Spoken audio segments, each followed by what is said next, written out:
देश और प्रदेश में कोरोना की रफ्तार बढ़ रही है, तो दूसरी ओर हमारे प्रदेश में कोर्ट कचहरी और बस अड्डे कोरोना प्रोटोकॉल का उल्लंघन कर समस्या को गहरी कर रहे हैं। आइए देखते हैं इस समस्या को और विचार करते हैं समाधान पर। एक तरफ पूरे देश के साथ साथ ही हमारे प्रदेश में कोविड और ओमिक्रॉन के रोगी रफ्तार पकड़ रहे हैं, वहीं दूसरी ओर हमारे राजनीतिक सम्मेलन और सामाजिक कार्यक्रम इसकी रफ्तार बढ़ाने में कदम दर कदम सहयोग कर रहे हैं। जहां 2 महीने पहले राजस्थान में प्रतिदिन कोरोना रोगी शून्य हो चले थे, वहीं अब प्रतिदिन प्रदेश में 6 से 8 हजार के मध्य कोरोना रोगी आ रहे हैं। कोरोना की प्रथम, द्वितीय और अब यह चल रही तृतीय लहर में कुल लाखों लोग जहां संक्रमित हो चुके हैं, वहीं हजारों की तादाद में मौत के मुंह में चले गए। चाहे नेता हो, अधिकारी हो, पत्रकार हो या आम आदमी, सुरक्षा के उपायों के चलते सभी को इस महामारी ने जकड़ लिया। यद्यपि तीसरी लहर में पहले के बजाय मृत्यु दर में काफ़ी कमी है, लेकिन इस कमी के मद्देनज़र इस महामारी को नज़रअंदाज करना कोई अच्छी बात नहीं है। तीसरी लहर में कोरोना और ओमिक्रॉन के मरीजों की संख्या का जहां तक सवाल है, वहां राजस्थान की राजधानी जयपुर 1 नंबर पर है। प्रदेश के आधे मरीज तो जयपुर शहर में ही हैं। जयपुर के भीड़भाड़ वाले स्थान कलेक्ट्री, कोर्ट, बस स्टैंड और पोलो विक्ट्री पर तो जनता इस तरह से विचरण कर रही है जैसे हमारे शहर में सब कुछ सामान्य है। जयपुर की कलेक्ट्री और सेशन कोर्ट में जहां एक और आम आदमी बिना मास्क के भीड़ के हिस्से हो रहे हैं, वहीं सभी को कानून का पाठ सिखाने वाले वकील और कर्मचारी बिना मास्क के या तो कोरोना दूसरों को दे रहे हैं या फिर स्वयं ले रहे हैं। प्रदेश में यद्यपि टीकाकरण भी काफ़ी हद तक सफल रहा, लेकिन सेकेंड डोज अभी तक भी नहीं लेने वालों की संख्या काफ़ी है। दोनों डोज लेने का अर्थ भी यह नहीं कि आप समस्या से पूरी तरह मुक्त हो गए। समस्या का अंत सावधानी में है, न कि बेफिक्री में। क्या कहते हैं कलेक्ट्री और कोर्ट में मास्क लगाए हुए और बिना मास्क लगाए हुए कर्मचारी, वकील और आम आदमी। इनको मास्क लगाना चाहिए, इनको जागरूक करना चाहिए, भाई मास्क लगाएं, क्योंकि इसका यही एक इलाज है कि भाई मास्क लगा के रहे, दूरी बना के रहे, और गवर्नमेंट को थोड़ी सी सख्ताई करनी चाहिए। मास्क लगाना ज़रूरी है और घर से निकलने के साथ ही मास्क ज़रूरी है। बस ये सामान निकाल लगाया जाता, बस बाहर निकल जूता पहन के आया, इसीलिए मास्क हमेशा लेता। हम तो खुद आदेश देते हैं मास्क लगाना ज़रूरी है। बचने के लिए जो सरकार की गाइडलाइन है उसका पूरा फॉलो करना चाहिए। सरकार बता रही है कि मास्क लगाना ज़रूरी है, तो मास्क हमेशा लगा हुआ होना चाहिए।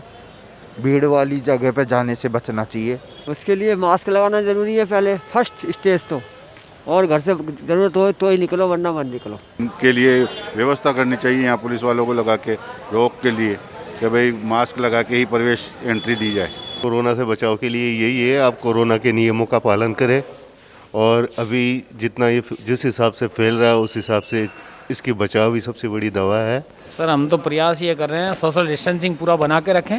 यहाँ जो आते हैं लोग काम कराने के लिए आते हैं, उनको भी हम ये हिदायत देते हैं कि आप सोशल डिस्टेंसिंग बना के रखें। किसी का मास्क नहीं होता उनको भी बताते हैं कि मास्क लगा के रखें भैया, और अपना पूरा परहेज रख रखाव खुद रखें।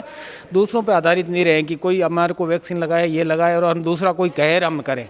खुद अपनी इच्छा से करने का पूरा प्रयास करें आप लोग। कोरोना के हिसाब से मास्क लगाना चाहिए, सैनिटाइजर का उपयोग करना चाहिए। रोकथाम के लिए सर वो गवर्नमेंट की जो गाइडलाइन है उनका पालन करना चाहिए, और हाथों को बार बार सैनिटाइज करे, धोए, भीड़ वाली जगह पे न जाए, ज़्यादा भीड़ इकट्ठी नहीं करे।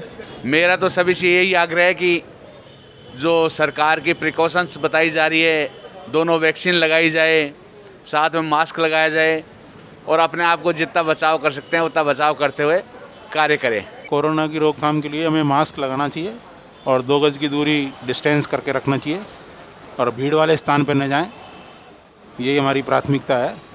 और कोर्टों में कार्य जो है बंद कर दिया गया है, वीसी से कार्य हो रहा है। राजस्थान का सबसे बड़ा पथ परिवहन निगम का डिपो है सिंधी कैंप बस स्टैंड, जहां से न केवल प्रदेश अपितु देश के कई हिस्सों के लिए बसें संचालित होती हैं। यहाँ प्रतिदिन तकरीबन 1 लाख व्यक्तियों की आवक जावक है, लेकिन इस बस अड्डे पर बेखौफ बिना मास्क के घूमते व्यक्ति और कैंटीन में काम करने वाले कामगार कोरोना के वाहक बने हुए हैं। यद्यपि काफ़ी कंडक्टर और ड्राइवर मास्क लगाए हुए थे, लेकिन जिस बेअदबी से बस स्टैंड के बाहर भीड़ एकत्र हो रही थी वो कोरोना को आमंत्रण देने का जरिया बन सकती है। क्या कहते हैं बस स्टैंड पर घूमते कंडक्टर, ड्राइवर और यात्री कोरोना से सुरक्षा के बारे में?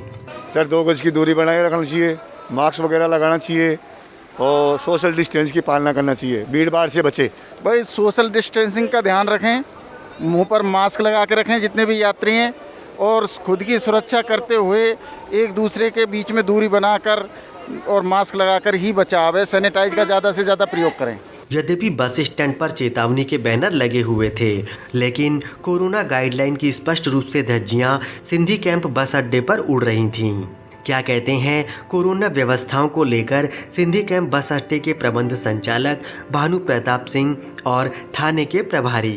अब जैसे हम तीसरी लहर की तरफ हम प्रवेश कर रहे हैं और जो अभी गाइडलाइन राज्य सरकार द्वारा भी जारी हुई है, हमारे द्वारा अनाउंसमेंट सिस्टम के थ्रू, एडवर्टाइजमेंट के थ्रू बार बार अवेयर किया जा रहा है जो कि सरकार की गाइडलाइन है कोविड गाइडलाइन को लेकर। और मैंने कल हमारे थानाधिकारी से भी रिक्वेस्ट करी है कि एक बार वो भी यहाँ पर जो पैनल प्रोविजंस है, जिससे कि थोड़ा सा भय भी इस कारण भी पैनल प्रोविज़न का भी बने।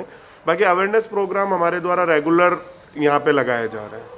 देखिए हर बार जैसे दोनों लहर में, पहले और दूसरी लहर के अंदर भी हमने जो हमारे ग्लोशाइन बोर्ड्स हैं, हमारा जो अनाउंसमेंट सिस्टम है, उसके साथ साथ ही हमारे कंडक्टर ड्राइवर को भी हमारे उच्च प्रबंधन द्वारा निर्देशित किया जा रहा है कि जो भी गाड़ी में बस में बैठेगा, कंडक्टर को भी निर्देशित किए जा रहे हैं कि वो बिना मास्क के किसी को यात्रा सुविधा उपलब्ध न कराएं जो कि मास्क नहीं लगा रखा हो ऐसे व्यक्ति को। और अब राजस्थान रोडवेज के हाथ में अवेयर करना है, हम जागरूक कर सकते हैं। बाकी किसी प्रकार के लिए बाध्यता जो है, बाध्यता के लिए हमें क्योंकि अधिकार नहीं है, तो बाध्यता संबंधी या पैनल प्रोविजन संबंधी जिन भी एजेंसीज को अधिकार हैं उनसे भी हम रिक्वेस्ट करते हैं टाइम टू टाइम कि वो भी एक विशेष अभियान सिंधी कैंप पे या हमारी बसों के अंदर चलाए जिससे कि अवेयर हो सके। बिगर मास्क जो घूम रहे हैं उनके खिलाफ कार्रवाई की जा रही है नियमानुसार। सभी खिलाफ जो बिगर मास्क डोल रहे हैं उनके खिलाफ कानूनी कार्रवाई की जा रही है, कर रहे हैं, करेंगे, आगे जारी है सारा काम। चीन से आए इस वायरस ने हमारे देश और प्रदेश की धरती को हिलाकर रख दिया। प्रदेश के काम धंधे, व्यापार और शिक्षा को चौपट कर दिया। इतना सब कुछ होने के बावजूद भी हमारे द्वारा इस महामारी की अनदेखी की जाना एक गंभीर समस्या है। राजस्थान सरकार प्रदेश के साथ राजधानी जयपुर के लिए सख्त कोरोना गाइडलाइन जारी करे और जारी करने के साथ ही उस पर अमल की उचित व्यवस्था कराए, नहीं तो आर्थिक बर्बादी के साथ साथ जनहानि होना स्वाभाविक है, जिसकी भरपाई कई वर्षों तक बहुत मुश्किल होगी।